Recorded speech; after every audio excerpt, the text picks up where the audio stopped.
ഊണിന്റെ കൂടെ കഴിക്കാനായിട്ട് ഫ്രൈംസ്, അതുപോലെ കൊണ്ടാട്ടമുളക് ഒക്കെ ഇഷ്ടമുള്ളവര് ഉണ്ടാവും അല്ലേ? എന്നാൽ ഒരു തുള്ളി എണ്ണ പോലും ചേർക്കാതെ അല്ലെങ്കിൽ വളരെ കുറച്ച് മാത്രം എണ്ണ ചേർത്ത് നമുക്ക് ഈ ഫ്രൈംസും കൊണ്ടാട്ടമുളകും ഒന്ന് വറുത്തെടുത്താലോ?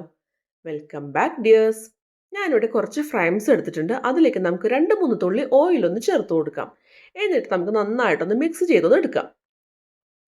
ഈ ഫ്രൈംസിന്റെ എല്ലാ ഭാഗത്തേക്കും ഓയിൽ ഒന്ന് ഒരേപോലെ നമുക്കൊന്ന് ആക്കിയെടുക്കാം. ഇനി നമുക്ക് ഒരു എയർ ഫ്രയർ ബാസ്ക്കറ്റിലേക്ക് നമ്മൾ എണ്ണ പുരട്ടി വച്ചിട്ടുള്ള ഈ ഫ്രൈംസ് ഒന്ന് നിരത്തി വെച്ച് കൊടുക്കാം.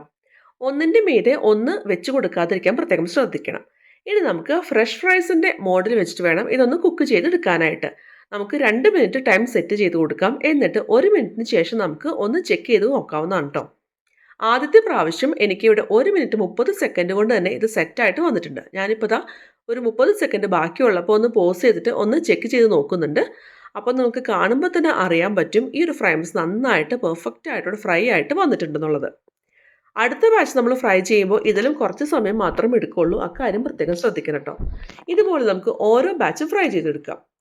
ഇനി ഞാനിവിടെ കുറച്ച് കൊണ്ടാട്ടം മുളക് എടുത്തിട്ടുണ്ട്. അതിലേക്ക് നമുക്ക് 2-3 തുള്ളി ഓയിലൊന്ന് ചേർത്ത് കൊടുക്കാം. എന്നിട്ട് നന്നായിട്ടൊന്ന് മിക്സ് ചെയ്തിട്ടൊന്ന് എടുക്കാം. ഇതേപോലെ തന്നെ ഓയിൽ തേച്ചിട്ടുള്ള കൊണ്ടാട്ടം മുളകും ഇതുപോലെ എയർ ഫ്രയർ ബാസ്ക്കറ്റിലേക്ക് നമുക്ക് വെച്ച് കൊടുക്കാവുന്നതാണ്. എയർ ഫ്രയറിൽ എന്ത് ഫ്രൈ ചെയ്യുമ്പോഴും ഒന്നിന് മീതെ ഒന്ന് തൊടാതെ വേണം വെച്ച് കൊടുക്കാനായിട്ട്. അക്കാര്യം പ്രത്യേകം ശ്രദ്ധിക്കണം. ഈ ഒരു കൊണ്ടാട്ടം മുളക് ഞാനൊരു 2 മിനിറ്റാണ് ഫ്രൈ ചെയ്തെടുത്തത്. അപ്പോഴേക്കും നല്ല പെർഫെക്റ്റ് ആയിട്ട് ക്രിസ്പി ആയിട്ട് വന്നിട്ടുണ്ടായിരുന്നു കേട്ടോ. ഇതുപോലെ നമുക്ക് ഇഷ്ടമുള്ള കൊണ്ടാട്ടം മുളക് അതുപോലെ ഫ്രൈംസ് ഒക്കെ ഇതുപോലെ എണ്ണ ചേർത്തും അതുപോലെ എണ്ണ ചേർക്കാതെയും വേണമെങ്കിൽ ഫ്രൈ ചെയ്തെടുക്കാവുന്നതാണ്. ഞാനിവിടെ എണ്ണ ചേർത്ത് ഫ്രൈ ചെയ്തിട്ടുള്ള കൊണ്ടാട്ടം മുളകാണ് കുറച്ച് കൂടുതൽ ക്രിസ്പി ആയിട്ട് എനിക്ക് തോന്നിയത്. എന്നാൽ ഫ്രൈംസ് എണ്ണ ചേർക്കാതെയും അടിപൊളി ടേസ്റ്റ് ആയിരുന്നു.